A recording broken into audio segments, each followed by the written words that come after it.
إن الحمد لله نحمده ونستعينه ونستغفره ونعوذ به من شرور أنفسنا ومن سيئات أعمالنا من يهده الله فلا مضل له ومن يضلل فلا هادي له أشهد أن لا إله إلا الله وأشهد أن سيدنا محمدا عبده ورسوله اللهم صل على سيدنا محمد وعلى آل سيدنا محمد وسلم تسليما كثيرا أما بعد فيا أيها المسلمون اتقوا الله تعالى ما استطعتم فقد فاز المتقون أعوذ بالله من الشيطان الرجيم ووصينا الإنسان بوالديه إحسانا حملته أمه كرها ووضعته كرها وحمله وفصاله 30 شهرا حتى إذا بلغ أشده وبلغ 40 سنة قال ربي أوزعني أن أشكر نعمتك التي أنعمت علي وعلى والدي وأن أعمل صالحا ترضاه وأصلح لي في ذريتي إني تبت إليك وإني من المسلمين صدق الله العظيم. Ma'asyiral muslimin rahimakumullah. Khutbah ini masih membicarakan tentang 6 panduan yang diberikan oleh Al-Quran terhadap muslim yang sudah berusia lebih dari 40 tahun. Satu-satunya umur yang disebut di dalam Al-Quran menunjukkan awal sebuah kehidupan sesungguhnya. Orang Barat menyebut umur ini adalah sebuah permulaan kehidupan. Jadi begin at 40 itu.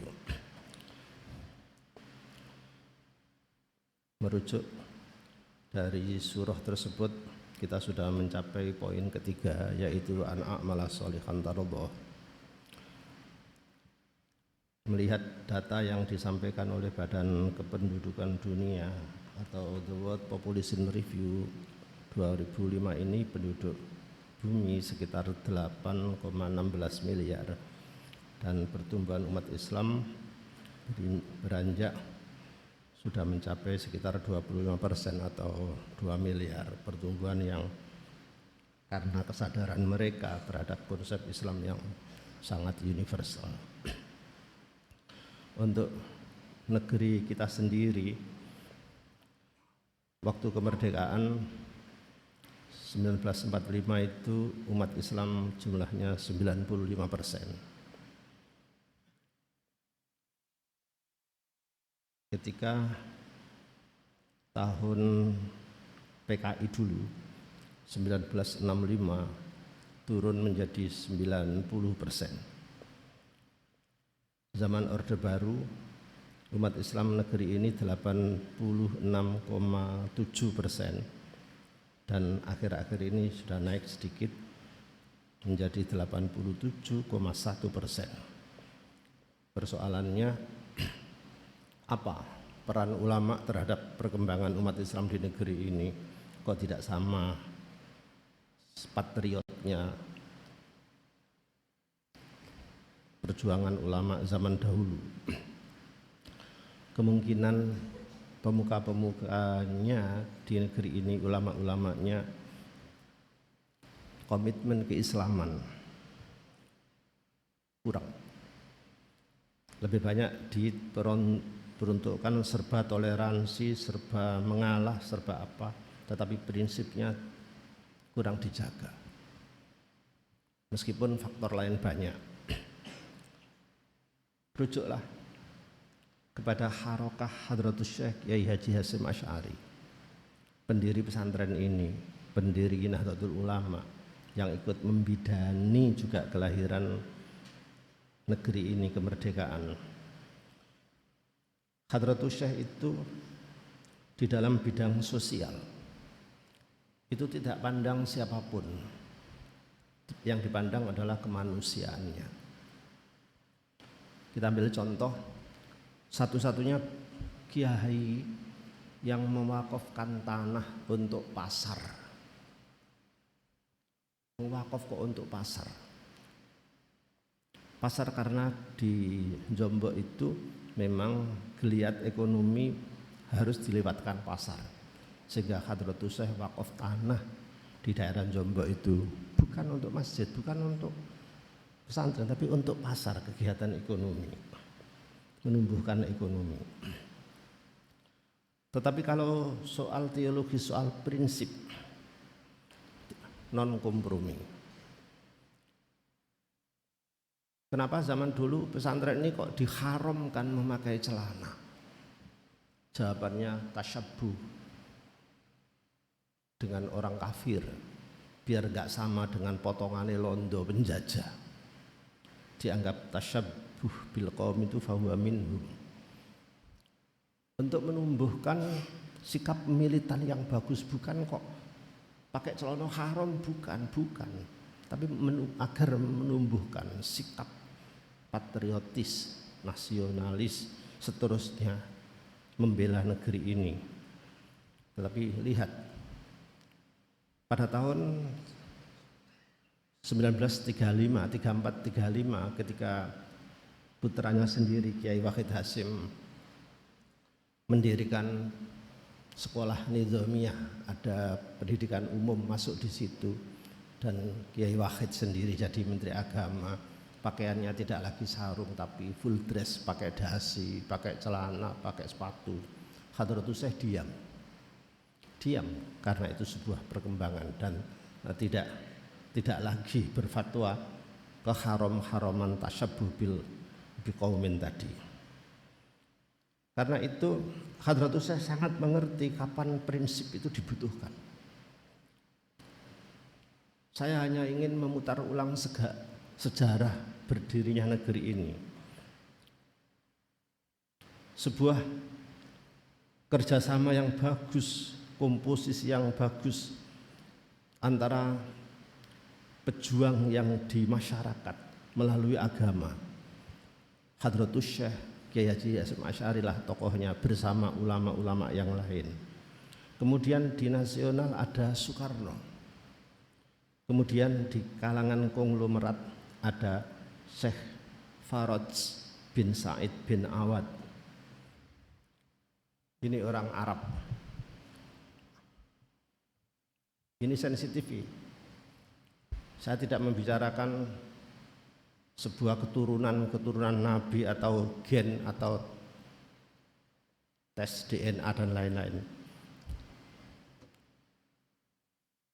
Syekh Faraj bin Said bin Awad inilah yang mempunyai rumah di Pegangsaan Timur nomor 56 Jakarta yang diwakafkan untuk proklamasi kemerdekaan negeri ini. Di Cukir juga ada Bani Awad itu yang sekolahannya di Blimbing itu. Karena itu tidak sekedar pribumi saja yang ikut, orang luar yang sudah menjiwai berdarah daging dengan negeri ini juga ikut. Tidak bisa digebiah-uyah. Kalau tahu ada kelakuan buruk itu personal. Ada yang namanya Sayyid Muhammad Husain Al-Mutahhar. Ini bahannya juga Arab. Al-Mutahhar itu siapa? Apa masih ada rembesannya dengan Ba'alawi? Wallahu a'lam. Lihat saja. Tapi siapa dia? Dialah yang menggubah lagu syukur. Lagu syukur itu gubahannya Husain Al-Mutahhar. Hari Merdeka itu gubahan dia. Termasuk himne pramuka itu gubahan dia. Dan yang menyusun acara pengibaran bendera Paskibraka dialah arsiteknya.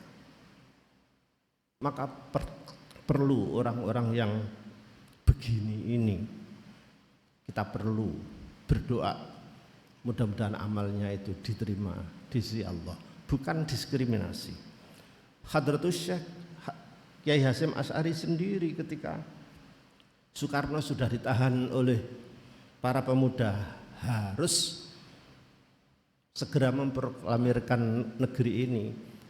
Waktu itu hari Rabu karena Korea sudah merdeka, mereka mendengar dari berita internasional. Soekarno dipaksa untuk segera merdeka. Tapi apa yang ada? Sehebat Soekarno waktu itu masih minta pendapat kepada Hadratus Syekh Kiai Hasyim Asy'ari dan diminta tunggu sebentar, saya istikharah dulu. Bagaimana memilih hari itu konsultasinya kepada Tebu Ireng, kepada Hadratus Syekh. Itu yang saya dengar dari guru-guru kami. Dan Hadratus Syekh memilih mbenai Jum'ah lagi apa itu baru, itu pilihan. Itulah kehebatan seorang santri, berpikir tidak sekedar rasional tapi juga suprarasional. Tidak sekedar menggunakan kurikulum bumi yang fisis, tetapi juga menggunakan kurikulum langit, mendownload situs langit. Karena itulah ke depan keberkahannya terjadi. Saya pribadi masih ingat ketika mondok tahun 70-an sekian itu. Pengajian di pondok ini selalu mulai pembukaan pengajian, mulai kegiatan itu. Kalau tidak hari Rabu, ya hari Ahad. Gak ada ceritanya biyen ku Tebu Ireng mulai ngaji dino Sabtu, enggak ada. Mesti milih dino, mesti dipilih Rabu atau Ahad. Saya masih ingat betul. Karena apa? Itu mengikuti kurikulum yang ada di Ta'limul Ta'alim, bahwa kebanyakan Hadratur Rasul memulai sebuah kegiatan ibadah, kegiatan kebaikan itu dimulai dari Rabu, Yaumul Arbi'a. Model-model seperti begini ini adalah tidak mungkin bisa dicerna secara rasional. Tapi itulah terawangan Hadratus Syekh sendiri dengan Tuhannya yang memilih hari kemerdekaan ini, hari Jumat tanggal 17 itu. Karena itu, mengapa demikian? Karena beliau ini ketika di Saudi itu banyak berkumpul, bergaul dengan senior-seniornya selain militan. Beliau ini juga orang Muslim yang bagus, sehingga menelurkan orang-orang yang bagus. Coba kita lihat sekarang, presiden di dunia ini yang hafid Al-Quran berapa? Satu, di Mesir ada namanya Muhammad Mursi. Itu presiden yang hafid Al-Quran, bagus alim dia. Kedua di Turki, dulu ada namanya Tayyip Erdogan. Dia orang hafid bagus alim dan membawa negerinya menjadi bagus. Kemudian Maladewa, itu hampir seluruhnya hampir 100% penduduknya Muslim, dipimpin oleh Ibrahim Sholih. Dan di negeri yang banyak non-muslimnya di Afrika, namanya Mauritius, umat Islamnya cuma 17%.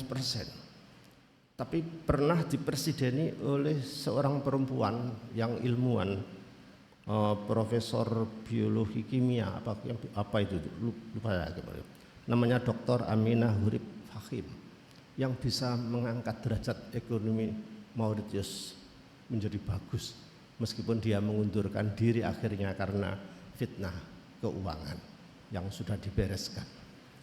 Karena itu khutbah ini untuk menggugah kembali militan santri Tebu Ireng, militan seorang muslim. Apa tanggung jawabnya?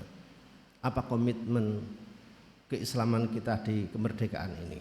Apakah loyo saja? Apakah membiarkan pertumbuhan Islam yang kurang militan, membiarkan masih toleran terhadap banyak hal, sehingga umat Islam meskipun mayoritas tetapi tidak bisa mendominasi, tidak bisa menguasai negeri ini secara asas keislaman. Contoh di ekonomi saja, justru umat Islam ya yang paling banyak yang paling banyak menderita, dan berapa kaum muslimin yang komitmen terhadap imamahnya sendiri. Mudah-mudahan bermanfaat. Barakallahu li wa lakum fil Qur'anil azim wa nafa'ana bihi wa iyyakum lima fihi minal ayati wa dzikril hakim. Wa taqabbala minni wa minkum tilawatahu innahu ta'ala jawadun karim. Malikum barrur raufur rahim. Walhamdulillahi rabbil alamin. Allahumma salli wa sallim wa barik ala sayyidina Muhammadin wa ala